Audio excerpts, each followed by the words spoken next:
11절 말씀을 보도록 하겠습니다. 신약성경 베드로전서 5장 6절에서 11절 말씀입니다.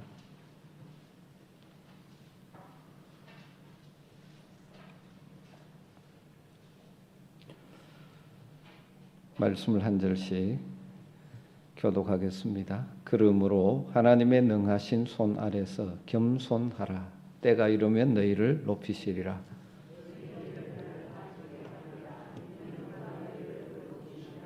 근신하라. 깨어라. 너희 대적 마귀가 우는 사자같이 두루다니며 삼킬 자를 찾나니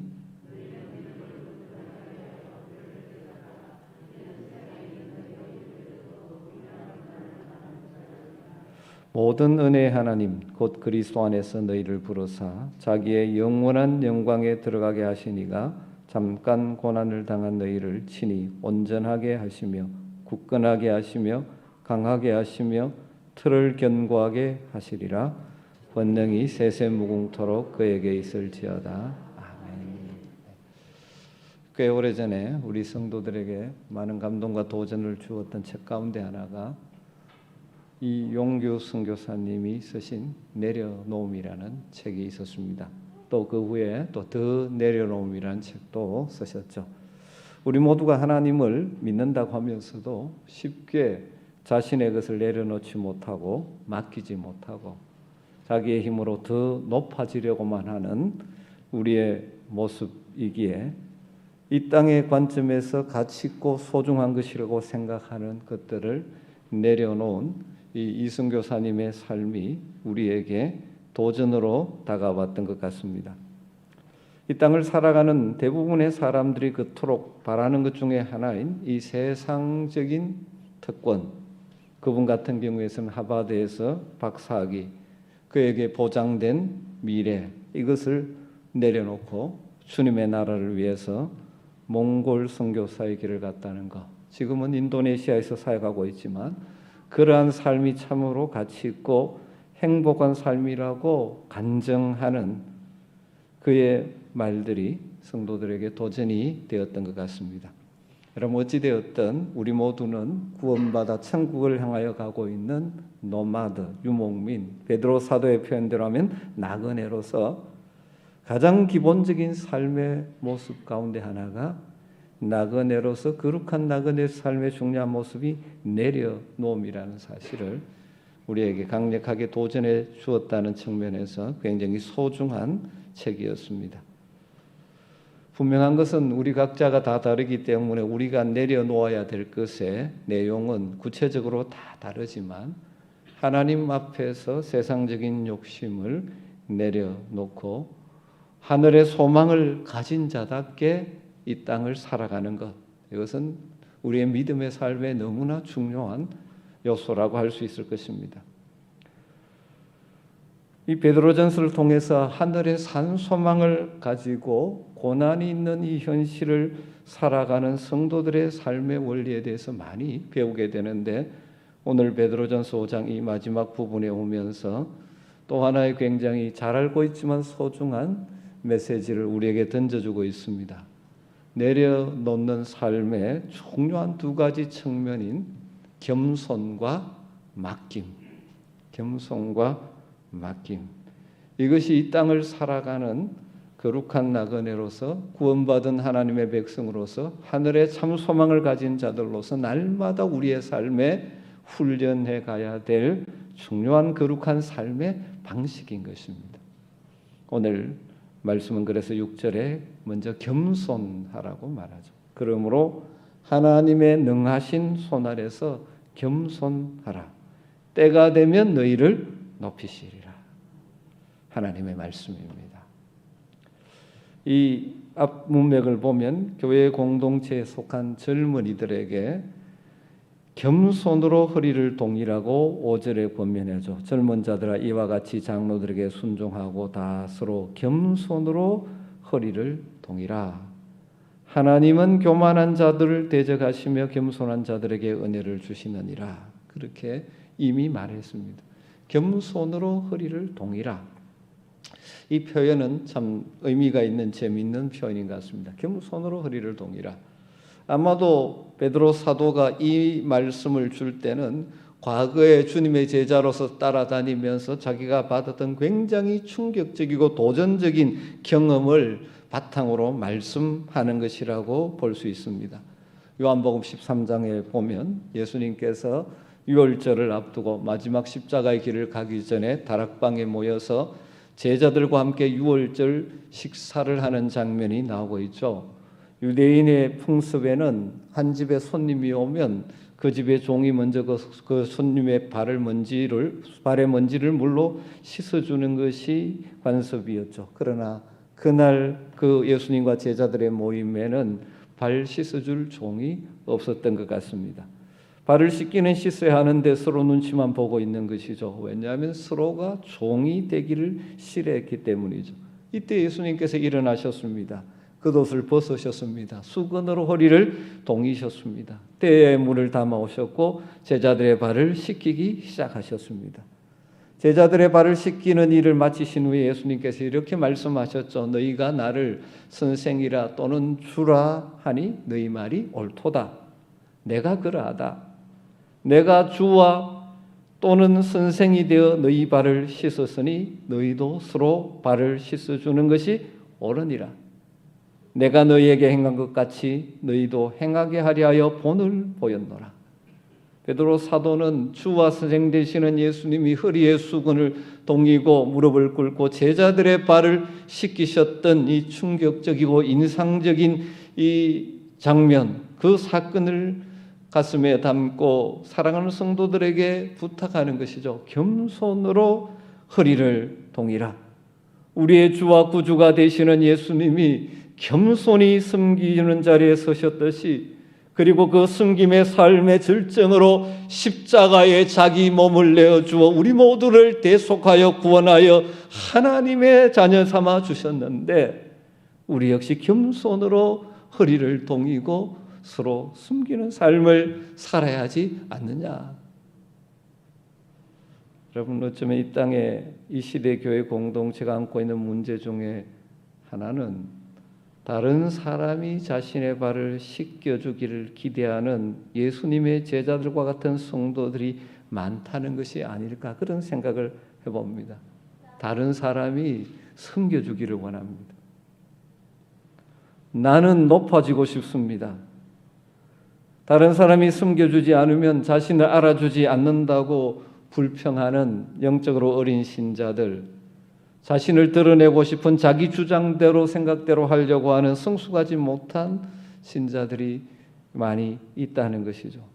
그러다 보니까 하나님의 나라를 세상에 보여주어야 할 공동체인 교회가 하나님의 나라를 보여주지 못하고 시기와 갈등, 다툼으로 하나님의 영광을 가리는 경우를 종종 보게 되죠.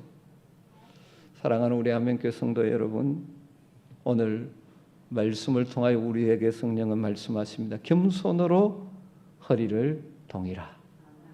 여러분, 우리 모두 이 말씀에 순종할 수 있게 되기를 주님으로 축원합니다. 그러면서 베드로 사도는 덧붙이죠. 겸손이 얼마나 중요한 것인지를 강조하면서 구약 성경 잠언서 3장 34절의 말씀을 인용하고 있습니다. 하나님은 교만한 자를 대적하시되 겸손한 자들에게 은혜를 주시느니라. 인간이 범죄한 이후 계속 우리를 유혹하는 이 사탄의 유혹의 한 종 측면이 무엇입니까? 세상의 욕심이죠. 특히 자기를 드러내고 싶은 것, 이생의 자랑. 요한일서 2장 16절에 이는 세상에 있는 모든 것이 육신의 정욕과 안목의 정욕과 이생의 자랑이니 다 아버지께로부터 온 것이 아니요 세상으로부터 온 것이라. 이생의 자랑, 영어로 pride of life, 삶의 자랑거리들. 세상의 가치관은 프라이드가 있어야 된다라고 아주 강조한 가르치죠. 그러나 하나님의 나라에서는 이런 세상적인 프라이드가 아무런 의미가 없습니다.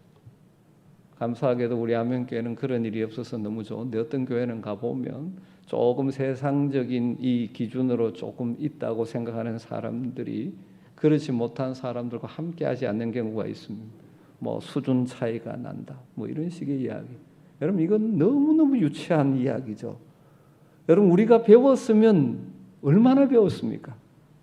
우리가 가졌으면 얼마나 가졌습니까? 하나님 앞에서 하나님의 은혜가 없다면 다 죽을 죄인들인데 조금 세상의 가치관으로 비유해서 내가 좀 있다, 자랑거리를 자꾸 내세우려고 하는 경우가 있습니다. 사실 하나님의 은혜를 제대로 경험한 자라면 그의 삶의 이생의 자랑은 사라져야 합니다.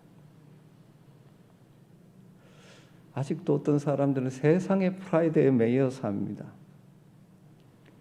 제가 서울에서 부교육자 사역하면서 참 안타까운 것 중에 하나는 서울대 출신들이, 죄송합니다, 특정 학교를 이야기해서 좀 불행하게 사는 경우가 참 많이 있습니다.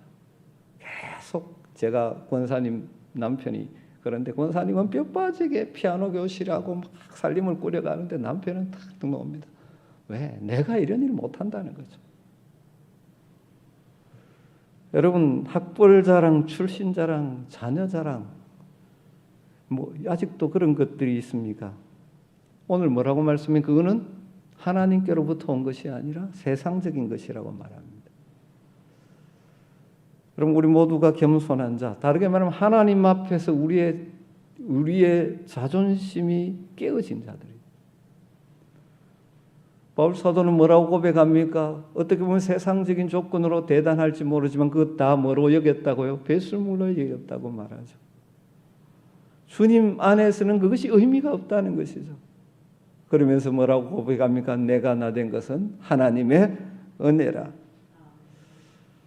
여러분 우리도 이런 고백을 하는, 우리 속의 교만이 혹은 자랑이 올라올 때마다 하나님의 은혜로 바꾸어내는 그런 복이 있게 되기를 주님으로 축원합니다. 겸손한 자에게 하나님은 은혜를 주십니다.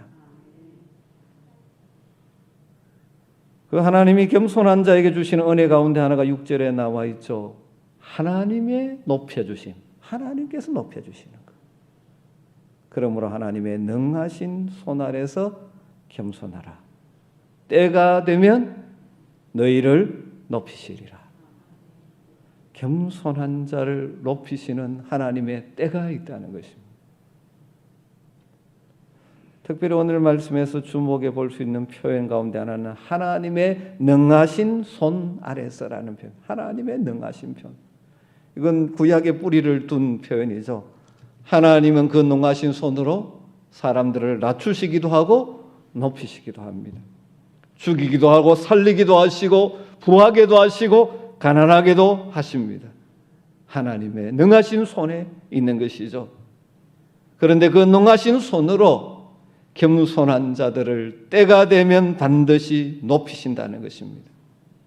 여러분 우리 주님의 생애를 한번 생각해 보십시오. 만왕의 왕이신 그분이 이 땅에 인간의 몸을 입고 낮아지셨고 숨김의 삶을 사셨습니다. 어디까지? 죽음의 자리에까지 내려가셨습니다. 낮아지셨습니다. 빌립보서 2장에 보면 하나님께서 그를 다시 살리시고 하나님께서 하나님 보좌 우편으로 높이시고 하늘과 땅 아래 있는 모든 존재가 그 앞에 무릎을 꿇게 하셨습니다. 우리가 주님을 따라갈 때, 그래서 주님을 따라서 낮아지는 겸손의 삶을 살아갈 때 동일한 하나님의 역사가 나타날 것입니다. 겸손하게 살아가면 하나님이 하나님의 때에 높여주시는 것입니다. 여러분 우리는 하나님의 은혜가 없이는 살 수가 없는 존재들이지 않습니다. 그렇다면 하나님의 은혜를 지속적으로 받고 누릴 수 있는 비결이 무엇입니까? 겸손입니다. 겸손으로 우리 허리를 동일 수 있게 되기를 주님으로 축원합니다. 하나님의 은혜를 베풀어 주시고 하나님께서 높여주시는 것들을 맛보게 될 줄로 믿습니다. 두 번째는 맡기라라고 말씀합니다. 겸손하라. 두 번째는 맡기라. 7절 말씀이죠. 너희 염려를 다 주께 맡기라. 이는 그가 너희를 돌보심이라. 너희 염려를 다 주께 맡기라. 이는 그가 너희를 돌보심이라. 할렐루야. 여러분, 거룩한 나그네의 삶의 겸손과 함께 중요한 또 삶의 태도, 믿음의 성도들의 삶의 태도가 무엇입니까? 우리가 이 땅을 사는 동안 나그네 길이기에 염려, 근심, 걱정거리가 떠나지 않는 것이 현실입니다. 그런 염려, 근심, 걱정거리를 만날 때마다 우리가 취할 것은 그것을 부둥켜 안고 그것을 묵상하고 그것을 더 키워서 그 염려가 내 마음과 생각과 내 삶을 지배해버리도록 그냥 버려둬서는 안 된다는 것입니다. 대신 염려를 주님께 맡기라고 말합니다. 이건 성경에 반복되는 표현이에요. 염려거리, 걱정거리, 근심거리를 안고 살 수밖에 없는 현실인데 그 문제를 어떻게 처리하며 사는 것이 믿음으로 사는 것이냐? 그걸 부둥켜 하고 묵상하고 키우고 그것이 내 마음과 생각과 삶을 지배해버리도록 넣어두는 것이 아니라 그때마다 주님께 맡겨야 한다는 것입니다. 여기 맡긴다라는 단어는 던져버린다라는 의미의 단어를 던져버린다는 것이죠. 여러분, 염려거리를 제가 경험하셨지만 부둥켜 안기 시작하면 끝이 없습니다. 이게 점점 더 커집니다. 일어나지 않을 것까지 자꾸 상상되어집니다. 눈덩이처럼 커져서 인생의 앞길이 보이지 않게 됩니다. 하나님 주신 해결책은 능하신 주님의 손에 내어 던지는 것입니다. 우리가 그렇게 할 수 있는 이유는 우리가 우리의 염려를 주님께 맡길 때 주님이 우리를 돌보실 것이기 때문입니다. 이는 그가 너희를 돌보심이라. 주님의 약속의 말씀입니다. 성경 곳곳에서 나오죠. 시편 55편 22절에 내 짐을 여호와께 맡겨버리라. 너를 붙드시고 의인의 요동함을 영영히 허락하지 아니하시리라. 여러분, 우리가 우리의 염려를 자신 있게 주님께 맡길 수 있는 것은 우리 주님의 도우심과 능력과 우리를 향한 그 사랑을 알기 때문입니다. 바울 사도는 우리를 사랑하시는 하나님의 사랑에 대해서 로마서 8장 32절에 이렇게 말씀하지 않았습니까? 자기 아들을 아끼지 아니하시고 우리 모든 사람을 위하여 내어주신 이가 어찌 그 아들과 함께 모든 것을 우리에게 주시지 아니하겠느냐? 우리의 염려를 주님께 맡길 때 생명까지 우리를 위해 주신 그분이 우리를 돌봐주시고 인도하여 주실 줄 믿습니다. 우리가 우리의 염려를 주님께 맡기고 내려놓을 때 주님께서 우리를 어떻게 돌보시는가? 윌리엄 바크레이라는 주석가는 주님의 돌보심을 4가지로 정리해 놓은 것을 봤습니다. 주님이 우리를 돌보시는 것이 어떤 식으로 나타나는가? 첫 번째는 하나님은 우리로 하여금 정직하게 우리의 염려거리를 대면할 수 있는 용기를 주셔서 그것을 뛰어넘게 하신다. 자주 말씀하죠. 우리가 잘 아는 이사야 41장 10절 두려워하지 말라 내가 너와 함께함이라 놀라지 말라 나는 내 하나님이 됨이라 내가 너를 굳세게 하리라 참으로 너를 도와주리라 참으로 나의 의로운 오른손으로 너를 붙들리라. 염려거리 앞에 두려워하지 말라는 것이죠. 왜? 하나님께서 굳세게 해주겠다는, 붙들어 주겠다는 것입니다. 그래서 그 힘을 주셔서 염려거리를 정면으로 돌파할 수 있는 용기를 주시겠다는 것입니다. 이렇게 우리가 그것을 뚫고 나가야 할 것이라면 우리를 굳세게 하셔서 담대하게 감당하게 주실 것입니다. 또 하나의 하나님이 우리를 돌보시는 방법은 하나님 우리에게 주어진 그 환경을 이해하고 극복할 수 있도록 지혜를 주셔서 그것을 뛰어넘게 하신다는 것이죠. 대표적으로 야고보서 1장 5절에 너희 중에 누구든지 지혜가 부족하거든 모든 사람에게 후히 주시고 꾸짖지 아니하시는 하나님께 구하라 그리하면 주시리라 말씀하셨습니다. 이 말씀 자체도 참 은혜가 되지만 이 말씀이 어떤 문맥에서 나오냐 하면 시련을 닥쳤을 때 인생의 어려움을 만났을 때 그 상황을 두고 말씀하는 거죠. 그때 그것을 뚫고 나갈 지혜가 필요합니다. 하나님께 지혜를 구하라는 것입니다. 그리하면 하나님께서 지혜를 주셔서 그 일들을, 그 상황들을 뛰어넘고 뚫고 나가게 주실 것입니다. 세 번째로 윌리엄 바클레이는 하나님은 우리가 해야 할 일을 하도록 힘을 주신다, 그렇게 말합니다. 빌립보서 4장 13절에 내게 능력 주시는 자 안에서 내가 모든 것을 할 수 있느니라. 바울 사도는 부한데도 가난한데도 여러 가지 상황 속에서 다 처할 수 있었다는 것이죠. 인생에 닥치는 문제들, 염려거리들 다 주님께 맡길 때 주님은 우리에게 그것을 넉넉히 감당할 힘을 주시는 분이라는 것입니다. 여러분, 이것이 여러분의 삶의 실제 경험이 되기를 주님으로 축원합니다. 염려거리를 안고 주님께 내어 맡길 때 때로는 용기를 주셔서, 때로는 지혜를 주셔서, 때로는 힘을 주셔서 그것을 뛰어넘게 하시는 하나님의 은혜를 경험할 수 있게 되기를 주님으로 축복합니다. 그리고 또 하나의 방법은 하나님이 때로는 그 염려거리를 제거해 주시기도 하십니다. 시편 37편 5절에 내 길을 여호와께 맡기라. 그를 의지하면 그가 이루시고. 여러분, 그러나 우리가 염려를 주님께 맡기지 못하고 계속 염려에 매여 살면 우리는 하나님의 복을 잃을 뿐만 아니라 우리 주변에 하나님을 믿지 않는 자들에게 정말 보잘것없는 부정적인 감정을 남길 수밖에 없지 않습니까? 예수 믿어도 별 수 없구나. 그러나 우리가 염려와 짐을 주님께 맡기고 역경 중에도 꿋꿋이 그 안에서 역사하시며 일하시는 주님의 능력을 덧입어서 극복해 나가고 뛰어넘어가면서 나아갈 때 우리의 삶을 통하여 하나님의 놀라운 능력과 은혜가 흘러가게 되는 것이죠. 사랑성도 여러분, 오늘 두 가지를 우리에게 말씀하십니다. 모르는 것 아닙니다. 다 아는 것이죠. 그러나 다시 한번 가슴에 안고 이렇게 살기를 결단하고 기도하며 나아갔으면 좋겠습니다. 하나는 겸손입니다. 겸손하십시다. 그것이 은혜를 받고 은혜를 지속적으로 유지하는 비결입니다. 하나님의 때가 되면 하나님이 높여주실 것입니다. 하나님의 높여주심이 우리 인생의 최고입니다.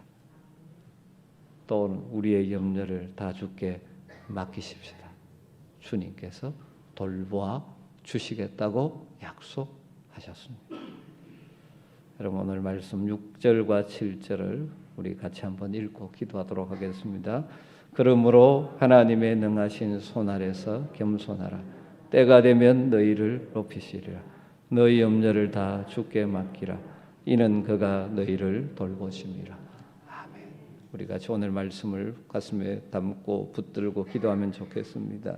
하나님, 날마다 겸손하게 하옵소서. 내 안에서 자꾸 나오는 이생의 자랑을 버리게 하시고 날마다 겸손으로 허리를 동이게 하여 주시옵소서. 겸손한 자에게 베푸시는 하나님의 은혜를 순간순간 누리며 살게 하여 주시옵소서. 모든 염려를 주께 맡기라고 했는데 주님, 내 염려 주님께 맡기며 살기를 원합니다. 여러분, 이 시간 여러분의 염려거리, 근심거리들을 주님 앞에 맡기는 기도를 드리십시다. 주님의 돌보심을 경험하게 될 것입니다. 오늘 말씀을 붙들고 우리 간절하게 잠시 기도하는 시간을 갖도록 하겠습니다. 기도하겠습니다. 아버지 하나님, 감사합니다. 오늘도 우리에게 말씀해 주셔서 감사합니다. 하나님만 찾아주시는 이 시간에 우리를 부르시고 거룩한 나그네 길을 걸어가면서 인생을 살아갈 때 우리에게 주시는 중요한 메시지를 주님 다시 받았습니다. 주님, 나를 항상 주시옵소서. 주여, 내 목숨은 은혜 없음을 주시옵소서. 주의 은혜를 누리기를 원합니다. 주님, 홀로는 사람들을 주님 버리고 얼마나 하늘을 누리기를 주시옵소서.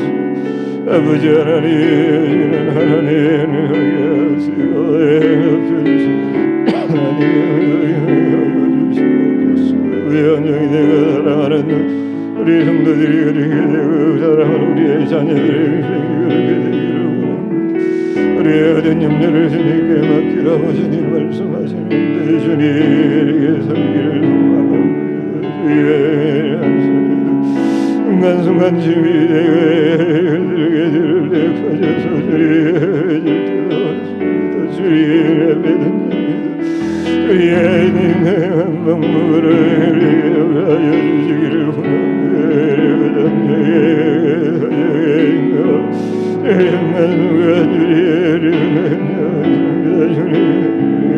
주님